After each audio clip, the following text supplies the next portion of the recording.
Hello नमस्कार, कशा आहात सगळेजण। आय होप तुम्ही सगळे खूप खूप छान असाल आणि या थंडीचा एन्जॉय घेत असाल। खूप जास्त थंडी आहे आणि असं म्हणत आहेत की आता तरी सुरुवात आहे। आता हे 4 महिने कसे जातील काय माहिती। खूप थंडी वाजायला लागलेली आहे सकाळी सकाळी आणि अशा थंडीमध्ये गरमागरम चहा भेटला ना खरंच खूप छान वाटतं।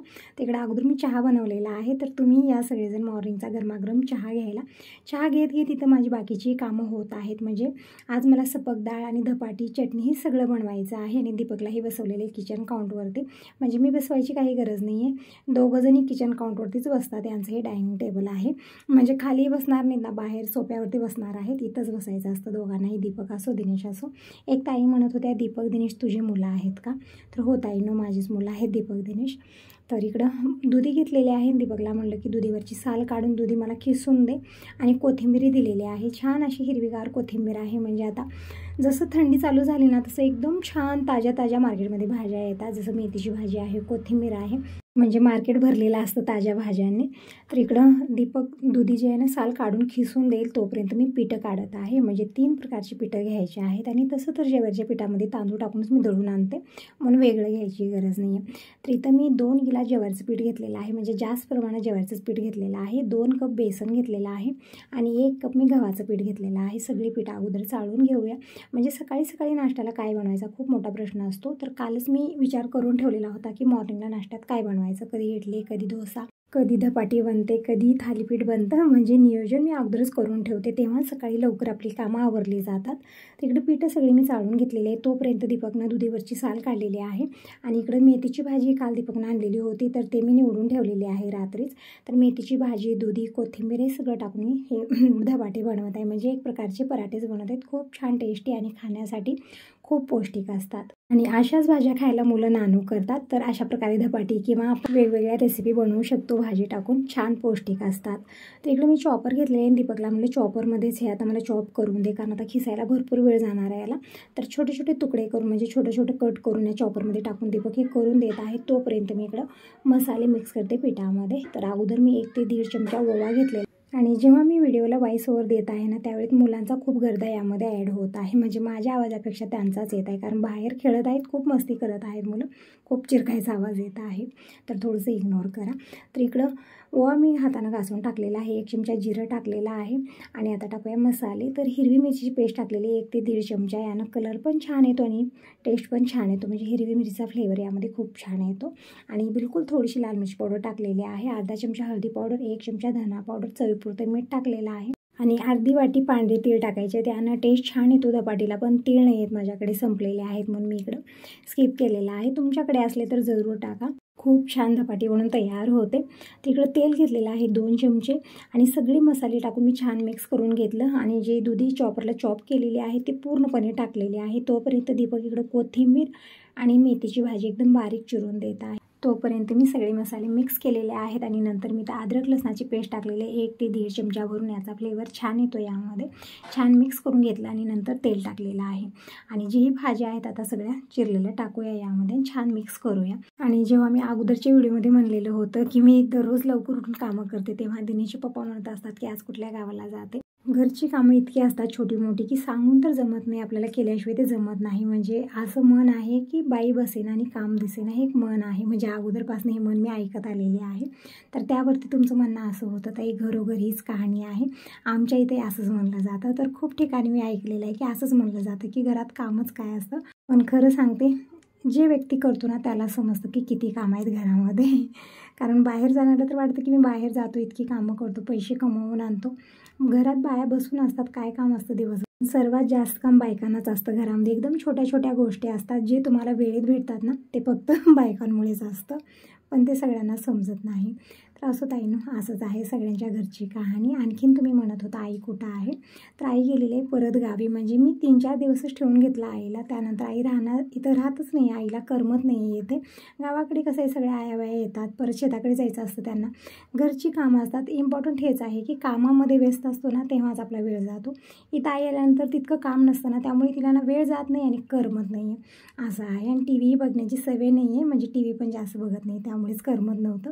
तर 3-4 दिवस मी ठेवून घेतलं, नंतर आई गेलेली आहे, पण आता आईची तब्येत ठीक आहे आणि अशी काळजीपूर्वक कमेंट येतात ना, खरंच माझं हृदय भरून येतं. खूप छान आणि काळजीपूर्वक तुम्ही कमेंट करता, त्याबद्दल अगदी हृदयापासून आभारी आहे. आणि एक ताई म्हणत होत्या, ताई तू भांड्याला एक बाई लावत जा, म्हणजे किती काम करणार दिवसभरी भांडी आणि यामध्येच राहते, तर एखादी बाई लाव ना आता. तर तुमचं अगदी बरोबर आहे, काळजीपूर्वक तुमचे कमेंट येतात. पण काय होतं आहे ना, मी बाई लावण्यामध्ये मला काही हरकत नाही आहे, पण मी विचार करते की मी भांडे जमा करून किती वेळ वेट करू त्यांचा, म्हणजे ते वेळेत येत नाहीत मला माहिती आहे. मी कपड्याला बाई लावलेली होती, ती बाईनं 6 वाजता यायची कपडे धुण्यासाठी, आणि कपडे धुवून असे म्हणजे न पिळताच ते टाकायचे तारावरती, आणि इतका वास त्या कपड्याचा यायचा ना, म्हणजे सकाळपर्यंत ते हडकायचीच नाहीत, कारण ते व्यवस्थित पिळे जात नव्हते. एकतर तिनं दिवस मावळून 6 वाजता यायची, मग ते कपडे हडकणार कसे, आणि दिवसभर त्या बकेटात ठेवायचं जमा करून, मग भांड्याची तशीच अवस्था होणार आहे. कपड्यांची गोष्ट वेगळी आहे, बकेटात भरून साईडला तर ठेवतो, पण भांडे दिवसभर घरामध्ये किचनमध्ये असतात, मग त्यावेळेत काय करायचं. त्यामुळेच मी बाई लावत नाही ताईंनो, नाहीतरी काही हरकत नव्हती बाई लावत. तर असो ताईंनो, तुम्हाला बोलत बोलत मी धपाटीचं पीठ मळून झाकून ठेवलेलं आहे, आणि जी डाळ शिजलेली होती ती एका वेगळ्या भांड्यात काढून घेतली. हळदी पावडर आणि थोडंसं मीठ टाकून मी घाटून घेतलेलं आहे, थोडंसं गरम पाणी टाकून, म्हणजे छान असं सैलच मी सपक डाळ बनवणार आहे. चटणी बनवायचा विचार होता, पण ओलं नारळ खूप सारा आहे, पण दीपक म्हणत होता मम्मी चटणी बनवू नको, तर म्हटलं असू दे, म्हणलं आता यांना खायचीच नाही. आणि तसं तरी बघा, धपाटी आणि सपक डाळ मस्त कॉम्बिनेशन आहे, ह्याच्या पुढे चटणीची आपल्याला गरज वाटणार नाही.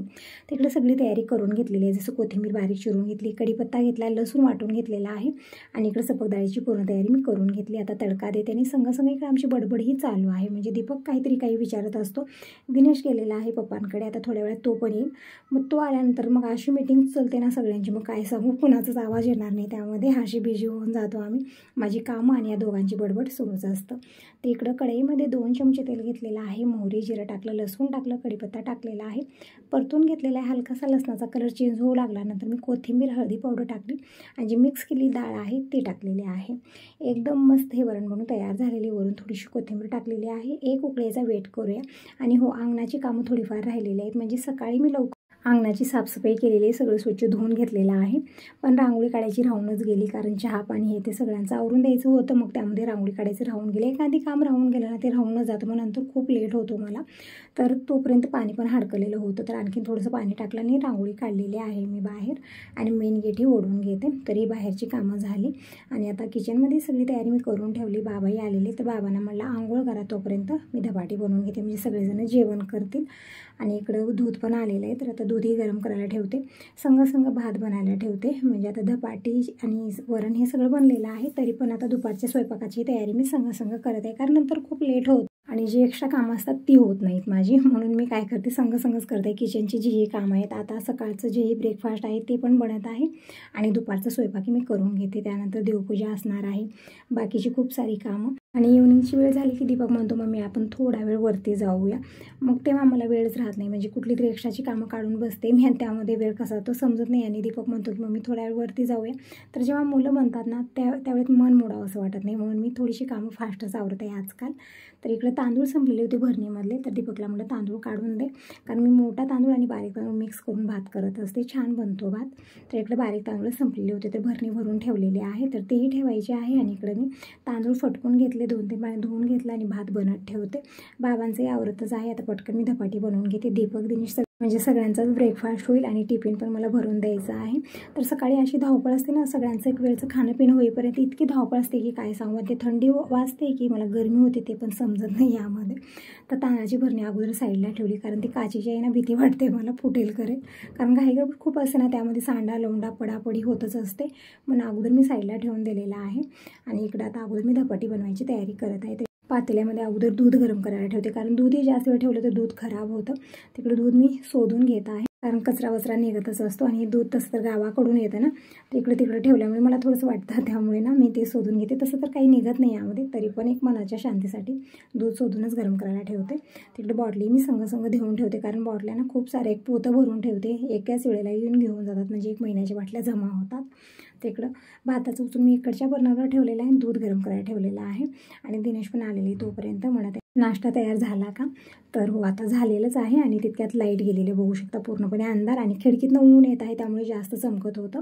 तर खिडकी बंद केली मी, कारण कॅमेऱ्यावरती ते पडत आहे आणि खूप जास्त चमकत आहे, पण छान वाटतं आहे अशा थंडीमध्ये थोडंसं कोवळून खिडकीत नाही तर छान वाटतं. म्हणजे सकाळचं वातावरण खरंच खूप छान होतं. असं वाटतं की किचनची कामं जिथल्या तिथं ठेवावी आणि जाऊन बाहेर बसावं उन्हाचा, म्हणजे या वातावरणाचा आणि कवळ्या उन्हाचा एन्जॉय घ्यावा, पण तसं कधीच होत नाही.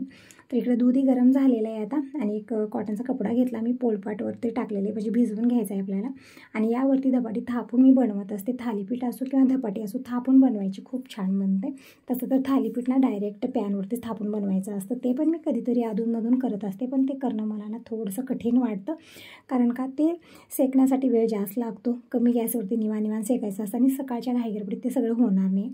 जर थालीपीठ बनवायचं आहे तर संध्याकाळच्या वेळेलाच ठीक आहे ते. तर दिनेशला भूक लागली आहे, तर इकडे बिस्किट खायला घेतलेलं आहे आणि तोपर्यंत मी धपाटी बनवत आहे. तर इकडे धपाटी मी थापून घेतलेली आहे, पॅन गरम झालेला आहे, पॅनवरती कपड्यासहितच धपाटी टाकली आणि कपडा काढून घेतलेला आहे. आणि आता तेल लावून आलट पलट करती धपाटी शेकून घ्यायची आहे. आणि इकडे धपाटी बनलेलीच आहे एक. तर दीपक दिनेशला म्हणलं खाऊन घ्या तुम्ही दोघंजण, कारण दिनेश पण थोड्या वेळात जाईल गॅरेजला, लवकर येणार नाही. तर मी पोटभर खाऊ पिऊ घालूनच पाठवत असते, कारण एक वेळा मुलं गेले किंवा त्यांचे पप्पा गेले लवकर घरी येत नाहीत, तर मी विचार करते घरी असेपर्यंतच त्यांना पोटभर खाऊ पिऊ घालूनच पाठवायचं, म्हणजे नंतर वेट करायला नको. कारण बाहेर गेल्यानंतर 10 वेळा फोन करा, फोन उचलणार नाही आहे, ते मी वेट करतच बसते. एक वेळा खाऊन पिऊन गेली की मग मी पण निश्चिंत. इकडे सगळ्या धपाट्या मी बनवून घेते, बाबांची आंघोळ होत आहे आणि हे दोघंजणी इकडं धपाटी खायला घेतलीत, म्हणजे दिलेलं आहे. तर दोघांना म्हणलं निवांत खाली बसून जेवण करा, बाहेर हॉलमध्ये टी व्ही पाहत पाहत तुम्ही दोघंजण जेवण करा. पण नाही, त्यांना इथंच बसायचं होतं. तर हिंडत फिरत खात आहेत, म्हणजे बडबड करायची असते ना माझ्या कानामध्ये, त्यामुळे ना किचन खाऊन सोडून जाणार नाही. ते दोघंजणी तिकडे एकजण बसतं आणि इकडे एकजण बसतं, मध्ये मी असते, दोघंही बडबड सुरूच असते दोघांची. तर आता इथंच थांबले दोघंजण ब्रेकफास्ट करत आहेत, म्हणजे निवांत बसून करणार आहेत, कारण मला ऐकू येत नाही ना, म्हणजे चेहरा बघत बघत बोलायचं असतं दोघांना. दोघांची बडबड इकडे सुरूच आहे, खाणंही सुरूच आहे आणि मी इकडे धपाटी बनवत आहे. तर बघू शकता एकदम परफेक्ट धपाटी बनत आहे आणि चवीला पण खूप छान आणि टेस्टी धपाटी बनलेली आहे. म्हणजे दररोज एकसारखं आपण ब्रेकफास्ट बनवतो ना, मुलं खायला नानू करतात, पण कधीतरी अदलून बदलून आपण वेगवेगळं बनवत गेलं, पौष्टिक पण असतं आणि मुलांचं फेवरेट पण होतं. म्हणजे दररोज एकसारखं खायला नको वाटतं, तर थोडंसं अदलून बदलून करायचं. म्हणजे कधी इडली डोसा, कधी धपाटे, कधी पराठा वगैरे हे सगळं बनवतच असते मी. आणि दीपक आल्यापासून तरी दररोज एक रेसिपी बनतच आहे. तर तुम्ही सांगा तुम्हाला माझे व्हिडिओ कसे वाटतात. व्हिडिओ चांगले वाटत असले तर लाईक जरूर करा, पहिल्यांदा बघत असाल तर चॅनलला सबस्क्राईब करा आणि कमेंट करून नक्की सांगा. तुमची अशी छान छान कमेंट वाचते ना, खरंच मला खूप छान वाटतं. जे माझ्या छोट्या छोट्या गोष्टीला लक्षपूर्वक ऐकतात आणि त्यावरती कमेंट करता, खरंच खूप छान वाटतं. तिकडे धपाटी मी आलट पलट करत शेकून घेत आहे आणि सगळीच धपाटी बनवून घेणार आहे, कारण आता सकाळच्या ब्रेकफास्टला हे म्हणजे सगळ्यांना धपाटीच बनत आहे. हे दोघंजण इथं खातील, परत बाबांचंही धपाटी आणि सपक डाळ, हेच त्यांचाही मॉर्निंगचा ब्रेकफास्ट होईल. आणि गॅरेजला पण यांच्यासाठी मला तिकडे टिफिन भरून द्यायचं आहे, त्या हिशोबाने मी सगळीच बनवत आहे. आणि तसं तर धपाटी गरमागरमच खायला छान वाटते, बनवून ठेवलं आणि नंतर दुपारी खायला घेतलं तितकं खायला ठेकी लागणार नाही आहे ते, म्हणून मी जास्त इथं मळेलच नाही आहे पीठ.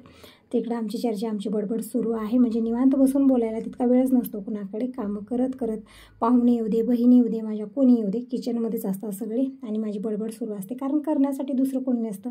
जे करायचं मला एकटीला करायचं, मग मी जास्त वेळ असते किचनमध्ये.